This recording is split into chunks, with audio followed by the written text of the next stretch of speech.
Hi. So this is a little thing that I spoke about a couple of months ago, actually, about how I got into Young Living in the first place, and why I'm still with Young Living, and why I think they're just absolutely amazing. It says, when we draw our first breath at birth, we enter the physical world with some baggage that has been carried around through generations. We spend the rest of our lives learning how to differentiate between what is baggage and what is me. It gives a whole new meaning to the words, know thyself. Even when you think about the state of the mother that carried you, was she well adjusted? Was she excited about your imminent arrival? Was she looking after her health before and during pregnancy? My parents were from Eastern Europe and survived the sheer hell of World War II. Evacuated from their small village in 1944 to escape from the Nazis on one side and the Russians on the other. They escaped with their lives after walking most of the 3,000 kilometers to Germany, staying there long enough for my brother to be born, and then off to Canada as war refugees. I was born in Canada, in a welcoming, prosperous country during peacetime, and my parents never mentioned the horrors they experienced. Yet I believe I was profoundly affected by it. I was afraid of everything and everyone. I would sit in a corner or in front of the TV, sucking my fingers on my own most of the time. My brother adopted a far more socially acceptable method of coping through drinking alcohol. When a teenager, I started getting a sore neck, which was accompanied by a sore lower back. So I spent much of my adult life seeking physical therapy to help alleviate the pain. But over time, it got more intense, and I eventually started suffering from depression. I went on antidepressants for 2 years to stop myself from ending my life. It was around this time that I started to question my mental health. So I delved into many other healing therapies. One of them was Lifeline.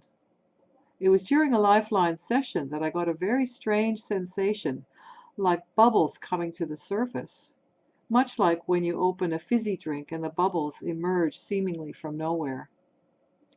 Along with the bubbles came the words, "I don't deserve to be here." Soon after, followed by the words, "I'm breathing someone else's air." With those mysterious words came the realization that that is what I believed all my life. It's why I isolated myself from others, why I was terrified of everything, and why I had this constant feeling of dread. That someone is going to discover that I'm not supposed to be here, and that I'm breathing their air. Pretty bizarre, but it's life-changing to come to that realization. It was also during this time that I stumbled upon another practitioner who said your problems occurred on an emotional level. That's why no amount of physical therapy will help your situation.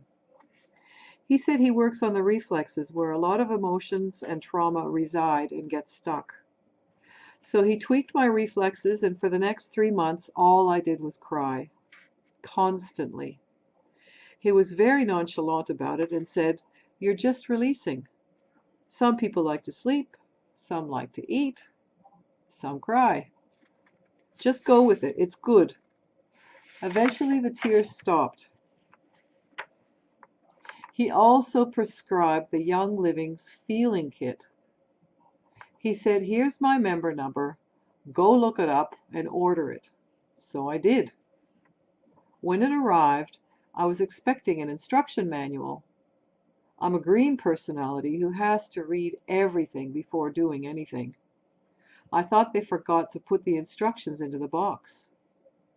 So I looked up online how to use the Feelings Kit and found a transcript from a talk by Gary Young and followed it religiously for about a month until most of the 6 bottles were empty. As I was removing the dropper orifice from one of the bottles to get the last drop out, I thought to myself, well, that didn't work. No sooner had I had that thought come out than I started to notice something. That constant companion, that dread, that feeling that something awful was about to happen, was completely gone. Then I noticed that my posture had changed. I was straighter, and with that, there was air entering my lungs like never before. My cells were getting oxygen, and it felt really good. My outlook had completely changed, and the world was a different place, kinder and gentler, and I could turn my head without as much pain. And then the profound realization that I'm meant to be here, and that there's plenty of air for everyone to breathe, really deeply. Then I realized that from the very first drop of oil from the feelings kit that I put on, it knew exactly where it needed to go and what had to be worked on.